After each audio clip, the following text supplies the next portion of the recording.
د ایکسل چارټس په نهم درس کې وایو چې څرنګه کولی شو بار چارټس کنډیشنلی فارمیټ کړو. دا زما سره سامپل ډیټا ده. لومړی مثلا د اکچوال ارقام ورته انتخابوم، انزرټ، د دې ځینه مثلا ساده بار چارټ ورته راخلم، د دې چارټ اندازه ورته یو څه کم کړم، هریزونټل اکسس ورته انتخاب کړم، ډیلیټ، او په دې سیریز باندې یو ډبل کلیک کوم، په ګیپ ویدث کې ورته مثلا 50 راخلم، انټر، یا به یو څه زیات کړم مثلا 80، انټر، کلوز.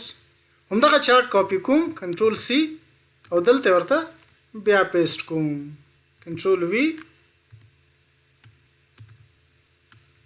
خو په دې چارټ کې زه غواړم چې د بجټ ارقام راواخلم، دا چارټ ورته انتخاب کړم او دا ریفرنس ورته لاندې راوړم. خو زه غواړم چې په دې چارټ کې راته دا ورټیکل اکسس ښی خواته وښیي. نو په دې نمبر باندې یو ډبل کلیک کوم، په شروع کې ورته ماینس ورکوم، انټر، همدارنګه دلته هم یو ماینس ورکوم، انټر، دې ته به هم یو ماینس ورکړم او دلته هم یو ماینس ورکوم، انټر. په دې ورټیکل اکسس باندې یو ډبل کلیک کوم، لیبلز، د نیکسټ اکسس پر ځای به ورته های انتخاب کړم، کلوز. د ورټیکل ګریډ لاینز پر ځای ورته هریزونټل ګریډ لاینز راخلم، پلس ګریډ لاینز، دا آپشن به تیا خوا کم، پرایمری میجر، همدارنګه په دې چارټ کې هم ورته همدغه قسم ګریډ لاینز راخلم، پرایمری میجر، او د دې دواړه چارټس آوټلاین هم د منځه وړم. دا چارټ ورته انتخاب کړم، فارمیټ، شیپ آوټلاین، نو آوټلاین، دا چارټ به هم ورته انتخاب کړم، نو آوټلاین. اوس که په دې سیریز باندې زه یو رائټ کلیک کم، ای ډیټا لیبلز، دې ډیټا لیبل باندې یو ډبل کلیک کوم، انساید بیس، کلوز. همدارنګه په دې سیریز باندې هم یو رائټ کلیک کوم، ای ډیټا لیبلز، دې ډیټا لیبل باندې هم یو ډبل کلیک کوم، انساید بیس، کلوز. د دې لپاره چې ډیټا لیبل سی راشي دا چارټ ورته انتخاب کړم، اندازه ورته یو څه زیاتوم، همدارنګه دا چارټ به هم ورته انتخاب کړم، د دې اندازه به هم ورته یو څه زیاته کړم. خو په دې چارټ کې که وګورو دا ویلیوز راته منفي ښیي، زه غواړم چې نه همدغه منفي ویلیوز دې هم راته مثبت یې وښیي. دا ویلیوز به ورته انتخاب کړم، د ایرو باندې کلیک کوم. په کسټم فارمیټینګ باندې مو د ایکسل بیسکس په شلم درس کې په تفصیل سره کار کړی و. دا قوس په ترې ډیلیټ کړم، دلته به ورته یو انډرسکور ورکړم، اوکې. اوس ګورئ دا اصلا منفي ویلیوز دي خو د مثبتو ویلیوز په شکل یې راته ښیي. اوس غواړم چې د اکچوال او بجټ وریانس راوباسم او د هغې وریانس نه ورته یو جدا چارټ جوړ کړم. دا رو به مکمل انتخاب کړم، کنټرول سی، دلته ورته بیا پیسټ کوم، کنټرول وی، د بجټ پر ځای ورته ډیلټا ټایپ کړم او په دې سیل کې ورته چې مساوي بجټ ماینس اکچوال، انټر. دا که زه انتخاب کړم او تر اخره ډریګ کړم، ګورئ په دې مکمل سیلز کې راته اکچوال او بجټ دواړه جمع کړه، ځکه دا اصلا منفي اعداد دي خو ما ورته د مثبتو اعدادو شکل ورکړی ده. نو که چېرته د همدې منفي اعدادو نه دا اعداد منفي کړو نو دواړه منفي او منفي خپله جمع کیږي. نو د حقیقي ډیلټا دپاره په دې لومړني سیل کې یو ډبل کلیک کوم، په شروع کې به هم ورته یو ماینس ورکړم، انټر، دا سیل به انتخاب کړم او تر اخره ډریګ کوم. اوس ګورئ حقیقي نمبر زه راته راکړه خو په دې رو کې هم راته منفي اعداد د مثبتو اعدادو په شکل ښیي. خو زه غواړم چې په دې رو کې دا راته منفي اعداد د منفي اعدادو په شکل وښیي. بیا کسټم فارمیټینګ ته راځم، دلته به ورته یو بریکټ ورکړم، انډرسکور به واپس ډیلیټ کړم، اوکې. ګورئ دا دواړه اعداد یې راته منفي راکړه. اوس به ورته دا چارټ انتخاب کړم، کنټرول سی، دلته ورته بیا پیسټ کوم، دا اندازه به یو څه راکمه کړم او دا ریفرنس به ورته دلته راوړم. او په دې چارټ کې زه غواړم چې د اکسس دې راته بیخي نه ښیي، د اکسس باندې یو ډبل کلیک کوم، لیبلز، د نیکسټ اکسس پر ځای به ورته نن انتخاب کړم، کلوز. ګوره د ډیلټا دپاره راته جدا چارټ راکړه. دا چارټ به انتخاب کړم، دې خوا یې هم تر اخره راوړم او دې خوا به یې هم تر اخره یوسم تر څو دا ګریډ لاین سره کنیکټ شي.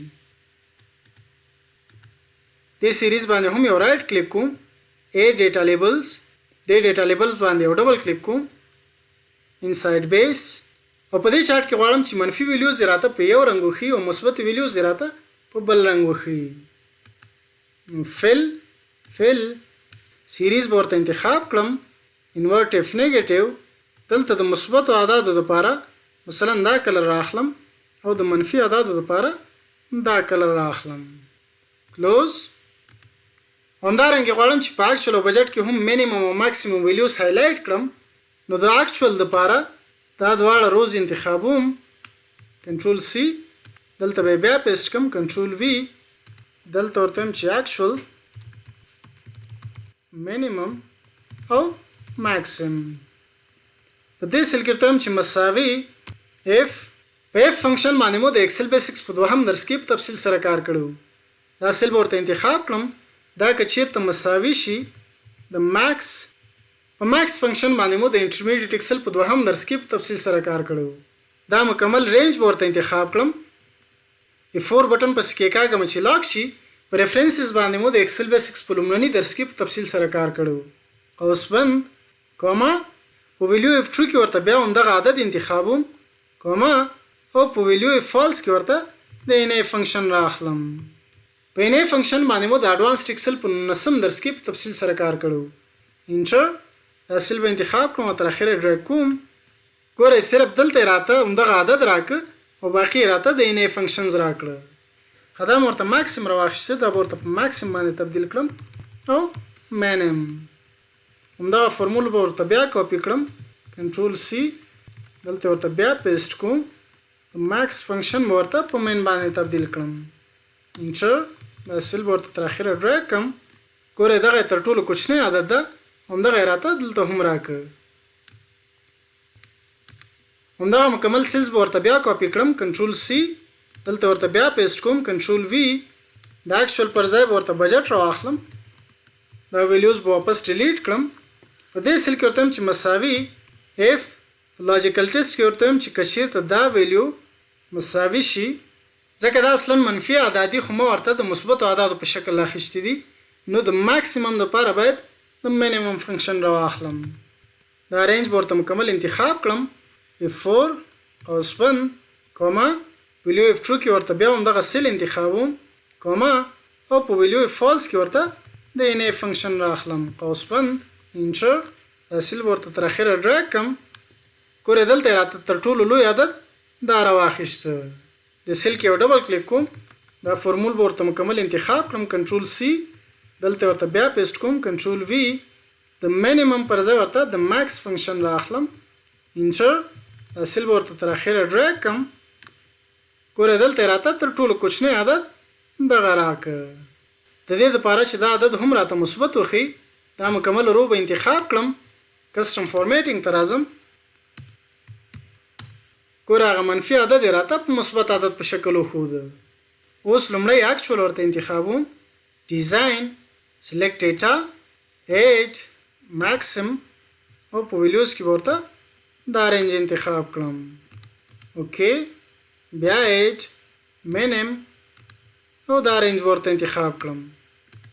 اوکې بیا اوکې په دې سیریز باندې یو ډبل کلیک کوم. دلته ورته 100% راواخلم. انټر کلوز. همدارنګه دا چارت ورته انتخاب کړم. ډیزاین سلیکټ ډیټا ایج ماکسیم دا رینج ورته مکمل انتخاب کړم. واپس باندې ایرو باندې کلیک کوم. اوکې ایج مینیم او دا رینج ورته مکمل انتخاب کړم. واپس باندې ایرو باندې کلیک کوم. اوکې بیا اوکې په دې سیریز باندې یو ډبل کلیک کوم. د صفر پر ځای ورته 100% راواخلم. انټر کلوز. ګوره د دې او دې چارت نه ټایټلز واپس ریموو کړه. دې بټن باندې کلیک کوم. چارت ټایټل دا چارت ورته انتخاب کړم. پلس چارت ټایټل دلته ورته اکچوال ټایپ کوم او په دې چارت ټایټل کې ورته بجټ ټایپ کوم. دا اکچوال لپاره مثلا دا ویلیوز انتخابوم. فارمیټ شیفل مثلا د عادي ویلیوز لپاره دا کلر راخلم. د مینیمم لپاره د دې ځینه دا کلر راخلم او د ماکسیمم لپاره دا کلر راخلم. او په بجټ کې د عادي ویلیوز لپاره دا کلر راخلم د مینیمم دپاره به ورته دا کلر راواخلم او د ماکسیمم دپاره مثلا دا کلر انتخابوم. اوس ګورئ که د ویلیوز ته زه تغییر ورکړم مثلا دا ویلیو ورته په 3850 باندې تبدیلوم انټر. ګورئ دا چارت او دا چارت ورسره په خپله تغییر کوي. یا مثلا که دا ویلیوز ورته په 2980 باندې تبدیل کړم انټر. ګورئ دلته هم تغییر وکړه او دا عدد ورسره په خپله مثبت ته واوښته. یا که په بجټ کې زه ورته دا رقم په 2694 باندې تبدیل کړم انټر. ګورئ دا چارت هم ورسره تغییر کوي او دا چارت هم ورسره په اتومات شکل تغییر کوي. دا ویلیو مثلا ورته یو څه زیاتوم، دا ویلیو هم ورته یو څه زیاتوم 800 انټر او دا ویلیو به ورته نوره هم زیاته کړم. نو په دې قسم سره کولی شو چې بار چارټس کنډیشنلی فارمیټ کړو. وروستنی سټپ دا چې دا مکمل چارټس انتخاب کړئ. دا چارټ به ورته انتخاب کړم، شفت بټن کې کاږم دا چارټ هم انتخابوم او دا چارټ هم ورسره انتخابوم. فارمیټ ګروپ.